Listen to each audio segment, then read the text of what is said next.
আসলে ধরেন মন্ত্রী সিরিয়াল, আপনাকে আর কথা বলতে দিবে? দিবে না। সো ঢাকা শহরে জ্যাম আছে, এটা মাথায় রেখে আসতে হবে। ঠিক আছে, যেমন বললাম যে ওই ভাইয়া, এই যে আপু উনি হচ্ছে একটু বিজি ছিল, আমি বললাম আপনি পড়ছেন না কেন? এটা যতটা ওনাকে পড়ানোর জন্য তার চেয়ে বেশি আমি যে ওনাকে খেয়াল করছি, এটা ওনাকে আমি বোঝাচ্ছি। ঠিক আছে। সো পাবলিক স্পিকিং এর ক্ষেত্রে এই বিষয়গুলো, এগুলো আমার ধরেন ওভারঅল আমার বাচনভঙ্গির যে বিষয়গুলো, এগুলোর সঙ্গে যুক্ত। সো এই শুধুমাত্র আমার হাত নাড়ানো না, আমার সব মানে অ্যাক্টিভিটিস এর মাধ্যমে আমার বক্তব্য বা আমার নিউজটা পরিপূর্ণতা অর্জন করে। ঠিক আছে। বাচনভঙ্গির বিষয়টা ক্লিয়ার হলেন, ভোকালের জায়গাটা ক্লিয়ার হয়ে গেলে আমার সেকেন্ড পার্টটা, থার্ড এবং সবচেয়ে আমাদের লাইফের ইম্পর্টেন্ট পার্ট হচ্ছে সেলফ কনফিডেন্স। সেলফ কনফিডেন্স, আর যদি এর মানে বিপরীতটা বলি, নার্ভাসনেস। নার্ভাস হন না এখানে এমন কেউ আছেন? আপনি হন না?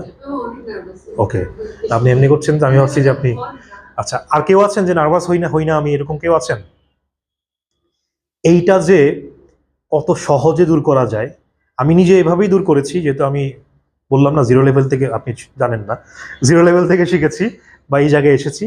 সো নার্ভাসনেস দূর করা এত সহজ, মানে জাস্ট ঠিক মানে চিন্তা করেন যে আমাদের 99% বা 8% মানুষের, দেশের, পৃথিবীর অন্য দেশের কথা জানি না, 98% মানুষের গোটা একটা জীবন কেটে যায় নার্ভাসনেসকে সঙ্গী করে।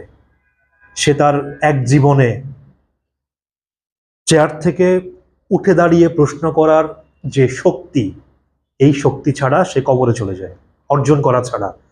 আর ওইখান থেকে এখানে এসে কথা বলার শক্তি ছাড়া আমাদের, আপনি কি চিন্তা করেছেন কখনো এইভাবে?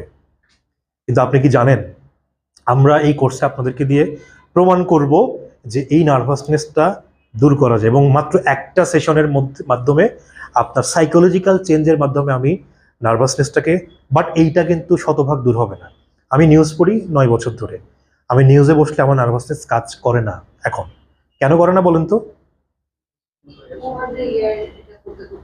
একই কাজ করছি, কিন্তু আমাকে এখন, এখানে কয়জন আছেন, এখানে ধরেন যে সংখ্যা আছেন খুব বেশি না। এখন এই জায়গায় যদি আমাকে 20,000 মানুষের সামনে এসে বক্তব্য দিতে বলা হয়, অনুভূতি কি সেম থাকবে? আমি আমি এই কাজটাও কন্টিনিউ করি। আমি কি বক্তব্য কি ডেইলি দেই? আমাকে যদি আপনি এখন বলেন যে ভাই কালকে আপনার 10টায়